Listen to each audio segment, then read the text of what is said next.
Well, things don't seem to be looking very good for Solo: A Star Wars Story. As of the recording of this video, the all-critic score on Rotten Tomatoes is sitting at 70%. The top critic score is sitting at 63%. The more pathetic part of this, however, is the want-to-see score, which is sitting at a paltry 37%. There seems to be very little interest in seeing this movie, and it might be for good reason. The boycott Solo thing has been growing steadily over the past few months and exponentially over the past week. Let's take a look at the context here. I'm one of those that didn't care much for The Last Jedi. My reasons are pretty much the same as everyone else that didn't like it, and I'm not going to bother going into it here. That's the subject for a different video, or just do a search on Google. I will give the film some slack only because it's the middle part of a trilogy. It still remains to be seen if J.J. Abrams can clean up the mess left behind by Rian Johnson.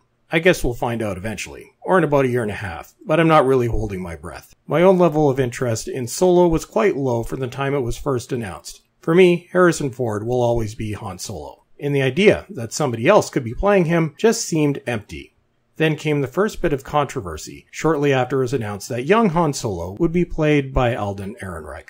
Rumors started to swirl early on in production that the guy simply couldn't act. This was confirmed when we saw the trailer. At this point, I lost any interest I might have had in seeing this movie in theaters. Behind-the-scenes drama didn't help, particularly after the original directors, Phil Lord and Christopher Miller, were fired and replaced by Ron Howard. The politics of Kathleen Kennedy also hasn't helped matters, and this is a subject that has been covered to death by other YouTubers. It's not that fans have a problem with the female lead, it's that we have problems with the way this particular female lead, of course referring to Rey, was handled. The creative team behind Solo also couldn't hide behind race and gender when it came to critiques directed towards Ehrenreich. This was, after all, a white male. Most people don't have a problem with strong female leads, the same way they don't have a problem with strong male leads. The same could be said for non-white leads. Yes, we may only have the trailer to judge by at this point, but even in these few short clips, we can see that Ehrenreich's performance is terrible. While there was a lot of identity politics going on behind the scenes of Solo: A Star Wars Story, it looked like the focus was going to center on the fact that this really wasn't a movie that many people wanted, and Ehrenreich's performance, based, of course, on what we had seen. Then this happened. Now, time for one of my usual disclaimers. I really don't care what your sexual preference is. Heterosexual, homosexual, asexual, bisexual, whatever. What you're into is your own business, nobody else's. However, when sexuality becomes a central focus, when it should be on other things, then yes, I do mind.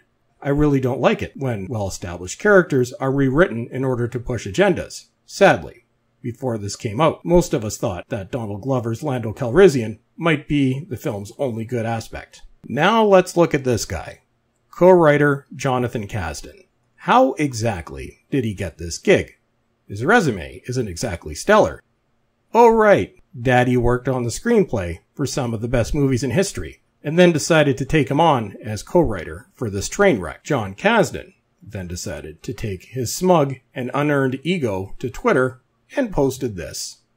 Sorry to have brought identity/gender politics into... Nope, not sorry at all, cause I think the galaxy George gave birth to in 77 is big enough for everyone. Straight, gay, black, white, brown, Twi'lek, Solistan, Wookiee, droid, and anything in between. Hashtag droid rights. Hashtag we are sentient. Brilliant PR move, dumbass. Then, Donald Glover doubled down on this statement, and then things started to go very badly for the 10th Star Wars film. We aren't talking about plot lines, we aren't talking about the Force, we aren't talking about where this movie fits into the larger Star Wars universe. No, we're talking about this. Well done, idiots. I've been a Star Wars fan since I was 5, and I've watched every movie from Return of the Jedi to The Last Jedi in theaters several times. The idea that I wouldn't be interested in seeing a Star Wars film would have been unimaginable until recently. I don't really have to join the boycott for this because I had already decided not to see it in theaters. I'll wait until the home video release, when it's in the bargain bin. Probably. Maybe. I don't believe in trying to convince others to join boycotts. For Star Wars fans, this is a decision they'll have to make for themselves. And unfortunately, it seems many already have. And that's it for today. So as always, everyone, thank you for watching, and have a great day.